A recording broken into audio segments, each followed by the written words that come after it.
तो जिस तरह हमने जीडीपी और जीएनपी देखा, उसी से रिलेटेड टर्म है एनडीपी और एनएनपी। अगर आप वो दो चीजें समझ गए हो तो ये चीजें बहुत ईजी है समझने के लिए।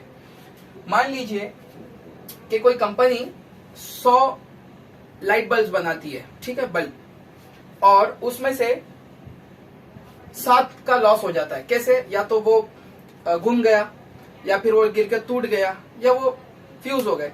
तो मान लीजिए ऐसे 7 जो है वो नुकसान हो गए, तो बचते कितने? 93। अब इसका क्या फर्क पड़ेगा? तो ग्रॉस प्रोडक्शन कितना है उसका? ग्रॉस टोटल प्रोडक्शन कितना है? 100। 7 का लॉस हुआ तो नेट डोमेस्टिक प्रोडक्शन कितना हुआ? नेट डोमेस्टिक प्रोडक्शन हुआ 93। बस बाकी वही कैलकुलेशन जो हमने जीडीपी में किया था।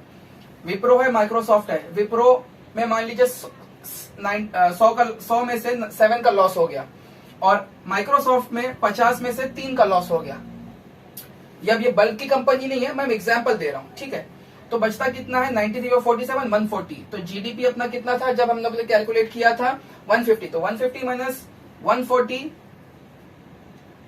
सॉरी 150 माइनस 10, 10 का लॉस हुआ ना, तो हो गया 140। एनडीपी बचा 140, ठीक है। जीडीपी में क्या होता है कि बाहर की कंपनी जो इंडिया में काम कर रही है उसको कैलकुलेट करते हैं। तो बाहर की कंपनी जो इंडिया में काम कर रही है उसमें भी तो कुछ लॉस हुआ होगा, तो इसलिए माइक्रोसॉफ्ट का भी लॉस हमने कंसिडर किया है। अब एनएनपी, नेट नेशनल प्रोडक्ट, वहां पर क्या था? ग्रॉस नेशनल प्रोडक्ट, जो बाहर का बंदा, जो इंडिया का बंदा बाहर काम कर रहा है।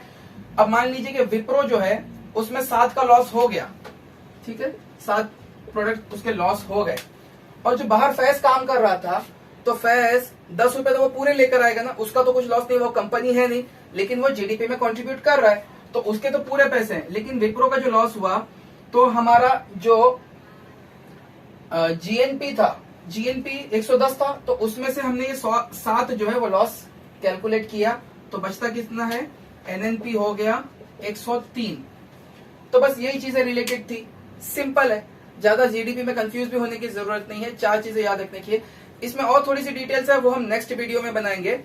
अब इंडिया टॉप इकोनॉमीज जो है वो इंडिया वहां पे किस पोजीशन पर है? तो देखिए, अमेरिका, चाइना, जापान, जर्मनी के बाद 5वां नंबर है।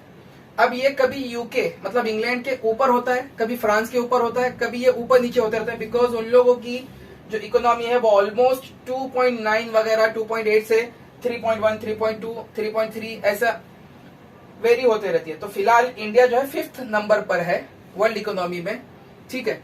तो इंडिया 3.73 फिलहाल जो मैंने डेटा देखा उसमें आपको बता रहा हूं, तो इंडिया 3.73 ट्रिलियन डॉलर्स की इकोनॉमी है। On the contrary America 26.85 trillion dollar, and China is the second one, 19.37 trillion dollar की इकोनॉमी है। तो अभी दिल्ली बहुत दूर है, लेकिन फिर भी इंडिया जो है वर्ल्ड की टॉप 10 इकोनॉमीज में आता है।